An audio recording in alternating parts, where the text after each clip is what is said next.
All right, guys, so we're on site working on a Winnebago Mini, and here's the setup, much like what you saw before.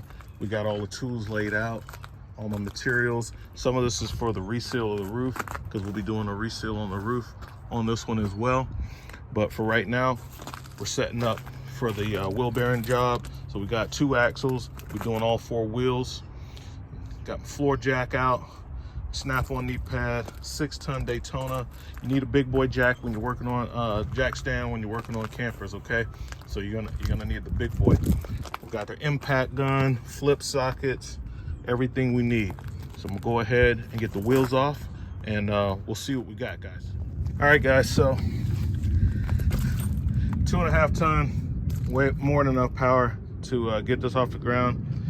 And you can see I have the Whaler trailer on the jack stand. The jack is just sitting there as a basically as a backup. There's no weight on it, okay? So I could just drop that down, and as you can see, you're gonna need a block of wood to make up the gap unless you have a specialized jack that has an extension.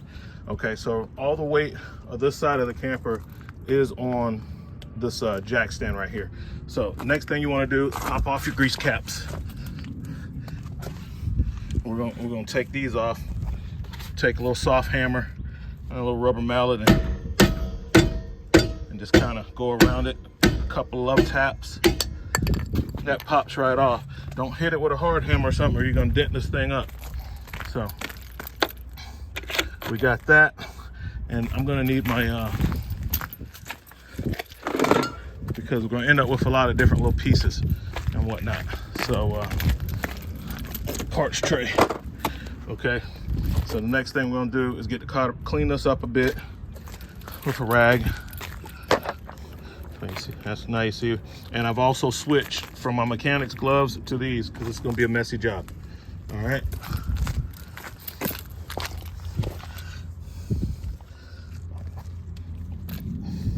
So we're just gonna clean this up so we can see where the pin is.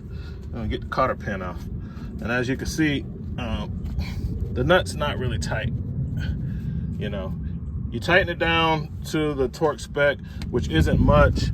I mean, the torque spec is, I have to look it up. I think it's something like 24 foot-pounds or 51 foot-pounds, and then you back off of it. The reason for the torque spec is to seat the bearing. That's all the torque spec is for. So you're tightening it up just to seat the bearing when you put it back together, and then you're backing off of it a half a turn or a quarter turn. So at the end of the day, the nut isn't really tight on there. Otherwise it would bind the bearing and the wheel wouldn't move, and you're gonna have problems. Okay, so now that I can see the cotter pin, I'll get my pliers, remove the cotter pin, take off the castle nut, and remove the hub. All right, so the next thing you're gonna do is pull the hub off, and the bearing and the washer is gonna come out with it. Take note of how it's coming out, because that's how you're gonna put it back on. The washer goes on the outside. So like, you could take a pry tool or something and you could probably pull that out, but what I do is I just pull the whole hub off, and as you pull that hub off, the bearing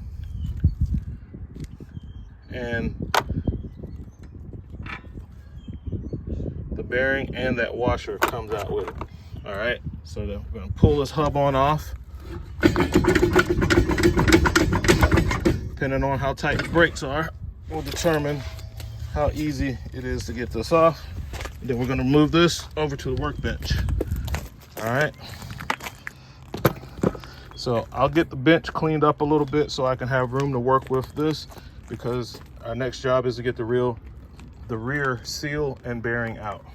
All right, guys, so I want you to see something here. I'm gonna show you a couple things so you can be on the lookout. I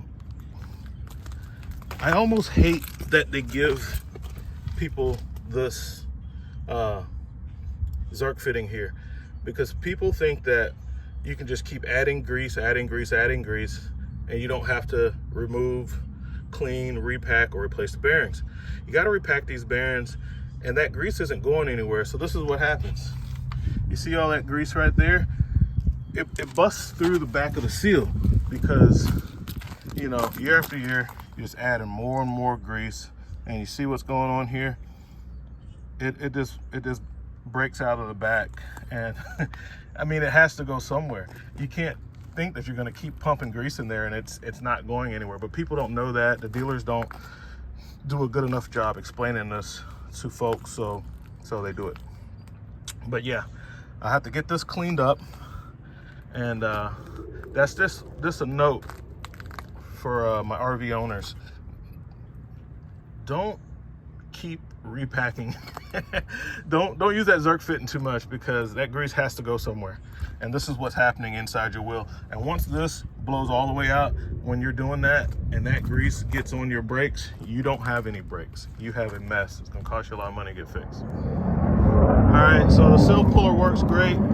Obviously I'm on Air Force Base and there's gonna be a lot of jets flying by, guys, but you just simply put that in here, get it under the lip. I started off with the longer end and then I switched over to the more blunt one. And you don't try to give it constant pressure, give it a couple of hard whacks. And you have to work your way around. Hit it in a couple spots, turn it, hit it in a couple spots, and this thing will come out, okay? It's not gonna be any good after you take it out, because you've deformed it with the seal puller, but that's fine. You don't reuse seals. You know, you see, it's deformed, guys. All right, so now you can take the rear bearing out. Notice the way it goes in. The small diameter goes in first. So we're gonna clean all this gunk up, and we'll get everything cleaned up, and I'll show you what it looks like. All right, so we got our parts cleaned up.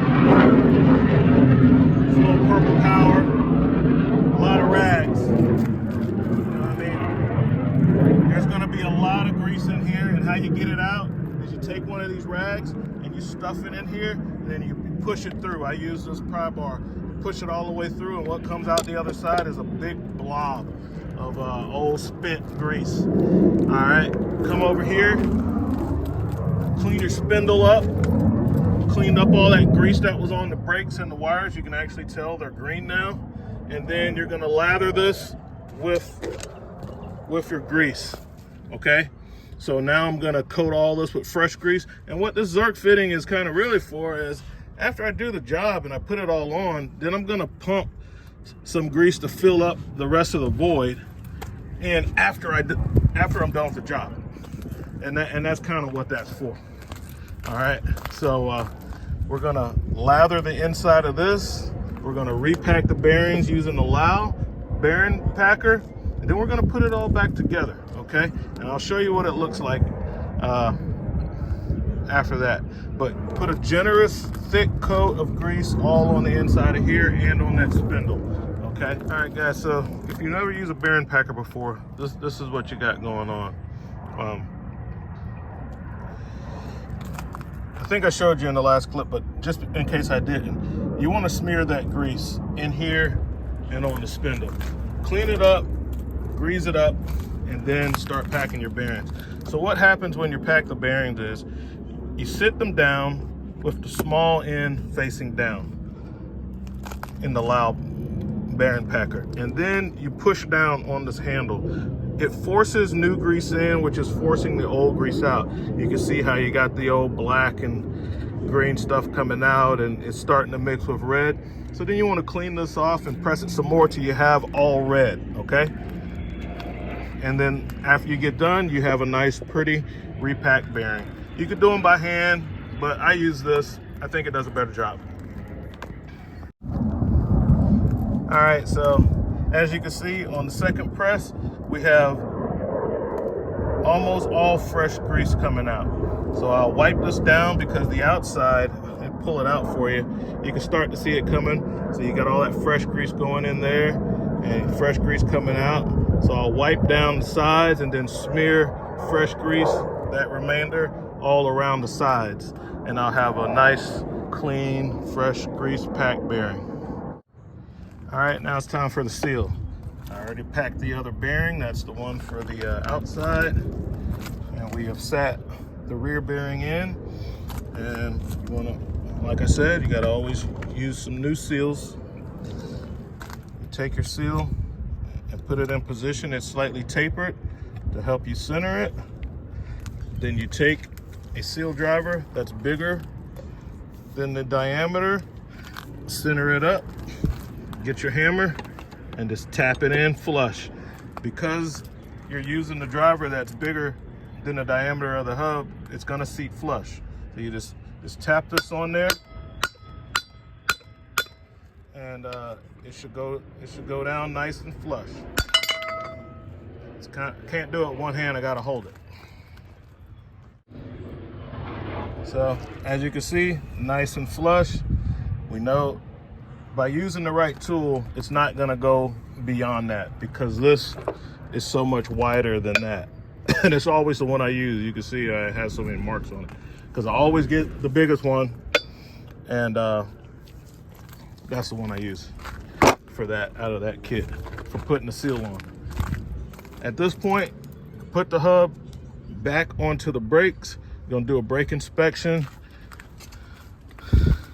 Take a look at the pads, make sure it looks nice. You can take some brake cleaner and spray these off, and we're just gonna slide that hub back on, and we'll be ready to go. Don't spray the grease, so you might want to do that spraying before you grease up your spindle.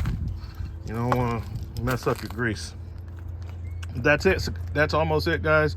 We only have a little bit more to go, so stand by. All right, so the last step is to insert the final bearing. The cone end goes in first, and you may have to move the hub up and down to get it in. Then you take your washer and dry it off, because I've been then your axle nut, and here's where the torque spec comes in, because see how to get this fully seated and tight like it's supposed to be, to get that bearing on that spindle like it needs to be, you have to use the torque spec. So that's why you use the socket. I know some people say, well, I use pliers. Well, you're not doing it to spec, and do it whatever way you want to, I guess, if it's your camper, but the torque spec is to seat the system. And I've had techs that have done this job and they didn't do that, and they could never get the wheel right, and it was simply because the bearing's not seated on there. So that's what the torque spec's for. So next thing I'll do is grab my torque wrench and my socket, and I'm going to tighten this down to the torque spec, and then I will back off and insert the cotter pin, put it back together, and that's it. We're gonna do that 3 more times, and that's it, guys. All right, guys, so finishing up on this side, and a couple more notes that I want to tell you about this is just use a new cotter pin. I always use a new cotter pin. They don't cost that much money, guys. Just put a new one in there instead of trying to fight with the old one, which might be compromised. And before you put this together, while you are adjusting the brakes, see, so you definitely, after you put all this together, torque it down, make sure it's seated, quarter turn, back off of the nut, quarter turn, and then you should have a free spinning wheel with just a very slight drag. Okay, so you adjust the brakes until you can't really turn it, and then you back off of the adjustment a few clicks until it can turn, and you can hear a slight rub. See, these brakes are really good, and what'll happen is the brakes are gonna bite really good on these. If you adjust it out too far, and like it's just totally free spinning with no drag at all, then it's gonna be so far away, the magnet's gonna have to extend the brake out more. It's gonna take more work to apply the brakes. So you just wanna get it just under to where it's friction, and you're gonna still have a little bit of drag on there, which is fine. Eventually, you know, a couple of trips, It's gonna knock that little bit of pad off, you know, thousandth of an inch. It's gonna knock that little thousandth off, and then it's gonna have a perfect clearance. And when you hit those brakes, they're gonna work good for you. So the other tip is you need to inspect your bearings while you have them out for bluing. Any signs that these have overheated. This camper hasn't been driven much. You know, this camper probably only has like 5,000 miles on it. But you do want to check your bearings to make sure that they don't have any signs of overheating. If they do have any bluing or discoloration, gold, red, purple, bluish looking marks on them, that means the bearings have overheated and you need to get rid of them and just replace them. Okay, guys? Okay, guys, we got a couple more jobs on this roof, on this camper, on this Winnebago.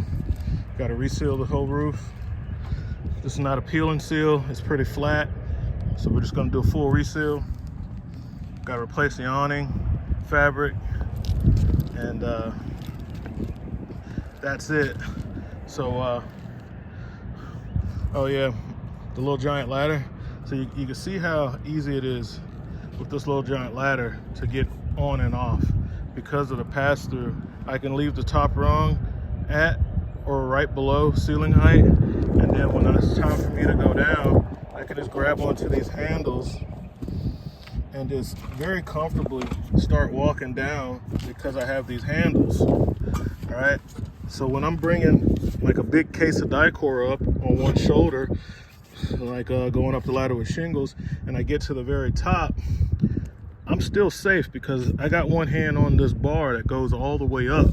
So that's the beauty of a ladder like this. It's very safe. And again, this is the Epic ladder, and that's it from the bottom. I easily up and down this ladder all day long with tools, without tools, you know, walk down backwards, no problem, not thinking about anything, you know. So yeah, but when it comes to doing that Dicor, guys, I use a little bleach solution.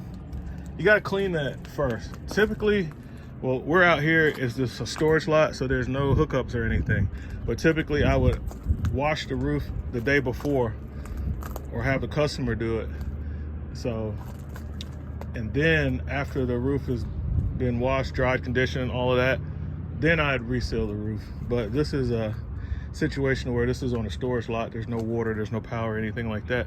So what I did is I get this little multi-sprayer. I do about 1/3 bleach to 2/3 water, nice strong solution. Spray that down. And I use rags, wipe all, get as much of the dirt off as I can. And then like right now, I'm waiting for it to dry while I'm doing the video. And then I go back with the Dicor. So right now, I'm actually came down to get a long pick because I like to keep rolling when I'm doing a reseal. And so I cut all my tubes, cut all the tops off, and go ahead and pierce them all. So as I'm rolling, I can just throw one out, come back with the next one. So I'll just use this little punch right here, makes a nice size hole to get that started. And start doing this. Super safe, bro. Just easy, like walking up a flight of stairs with that ladder. That's why it's a game changer, guys. Get you one of those if you do this type of work. So that's what I do. I take about as many tubes as I think I'm gonna need, cut all the tops off of them, pierce all of them, and then I just start rolling. And I get this done fast. You gotta remember, you know, I come from flat rate world, so you find out ways to do this stuff fast and quick. And I reseal the roof in like an hour. All right, guys, so if you follow the steps that I gave you and do that preparation, you'll end up with a nice, smooth laydown.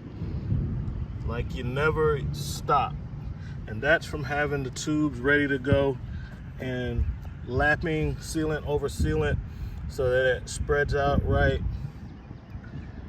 without you being able to tell that this was like 3 or 4 tubes, but it looks like it all got laid down at the same time. It should come out like a glazed donut if you do it right. So in order to get that effect, you want to use really fresh die-core that you've kept warm. And you gotta have them all in the box, cut off, punctured, ready to go. So when you finish with one, you can toss it and start hitting the next one. And what you end up with is this nice, professional. You know, you don't want it to look like it took a putty knife and just try to cheap out on the die-core. Don't cheap out on this stuff. Use as much as it takes, because this is your roof, bro. So I lay it down thick, and when I get done, it looks like an icy white honey bun. You know what I'm saying?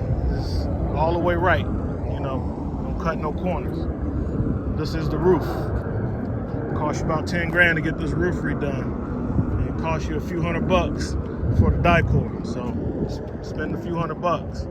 All right. So that's what we got. Now I'm gonna get down. This has to sit up and dry before, you know, so you want to do this on a good day when it's not gonna rain and stuff like that. But after so many hours, it can handle the rain.